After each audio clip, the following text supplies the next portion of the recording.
السلام علیکم دوستوں، امید ہے آپ سب خیریت سے ہوں گے۔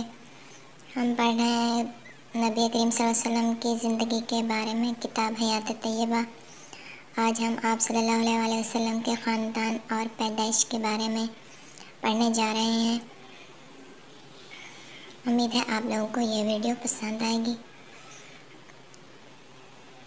خاندان۔ حضرت محمد صلی اللہ علیہ وسلم کے والد بزرگوار کا نام عبداللہ تھا، جو عبد المطلب کے بیٹے تھے۔ آپ کا سلسلہ نسب تقریباً 60 پشتوں کے واسطے سے حضرت اسماعیل بن ابراہیم علیہ السلام سے جا کر ملتا ہے۔ آپ کے خاندان کا نام قریش ہے، جو عرب کے تمام خاندانوں میں پشت ہا پشت سے معزز اور ممتاز جانا مانا جاتا تھا۔ عربوں کی تاریخ میں اس خاندان کے کتنے ہی لوگ بہت عزت والے اور بڑے مانے گئے ہیں، مثلاً نضر، فہر، قصی بن کلاب۔ قصی اپنے زمانے میں حرم کعبہ کے متولی بنائے گئے اور اس طرح ان کی عظمت اور بھی بڑھ گئی۔ قصی نے بہت بڑے بڑے کام کیے، مثلاً حاجیوں کو پانی پلانے اور ان کی میزبانی کا انتظام وغیرہ۔ یہ کام ان کے بعد ان کے خاندان والے کرتے رہے۔ ان رفاہی کاموں کے کرنے اور حرم کعبہ کے متولی ہونے کی وجہ سے قریش کو تمام عرب میں بڑی عزت اور اہمیت حاصل ہو گئی تھی۔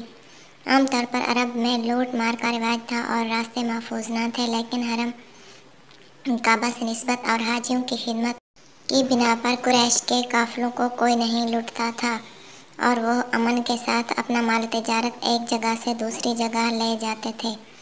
عبد المطلب کے 10 یا 12 بیٹے تھے، لیکن کفر یا اسلام کی خصوصیات کی وجہ سے ان میں سے 5 بہت مشہور ہیں۔ ایک جناب عبداللہ، جو حضرت صلی اللہ علیہ وسلم کے والد بزرگوار تھے۔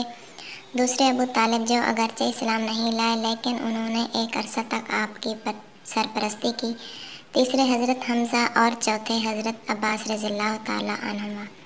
دونوں چچا مشرف با اسلام ہوئے اور اسلامی تاریخ میں بڑا اونچا مقام حاصل کیا۔ اور پانچویں ابو لہب، جن کی شخصیت تاریخ اسلام دشمنی میں بہت نمایاں ہے۔ عبداللہ کی شادی قبیلہ زہرہ میں وہب بن عبد مناف کی لڑکی سے ہوئی، جن کا نام آمنہ تھا۔ قریش کے خاندان میں آپ بڑی ممتاز بی بی تھی۔ شادی کے وقت عبداللہ کی عمر تقریباً 17 سال تھی۔ شادی کے بعد خاندانی دستور کے موافق آپ 3 دن تک اپنے سسرال میں رہے۔ اس کے بعد تجارت کے سلسلے سے شام چلے گئے۔ واپسی پر مدینہ میں بیمار ہو گئے اور یہیں انتقال فرما گئے۔ اس وقت حضرت آمنہ حاملہ تھیں۔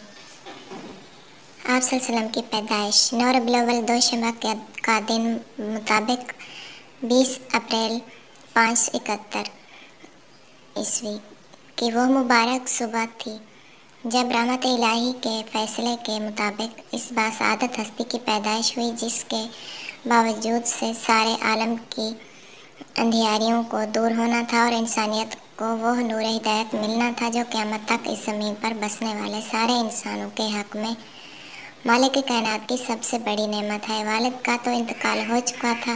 دادا عبد المطلب نے آپ کا نام محمد صلی اللہ علیہ وسلم رکھا۔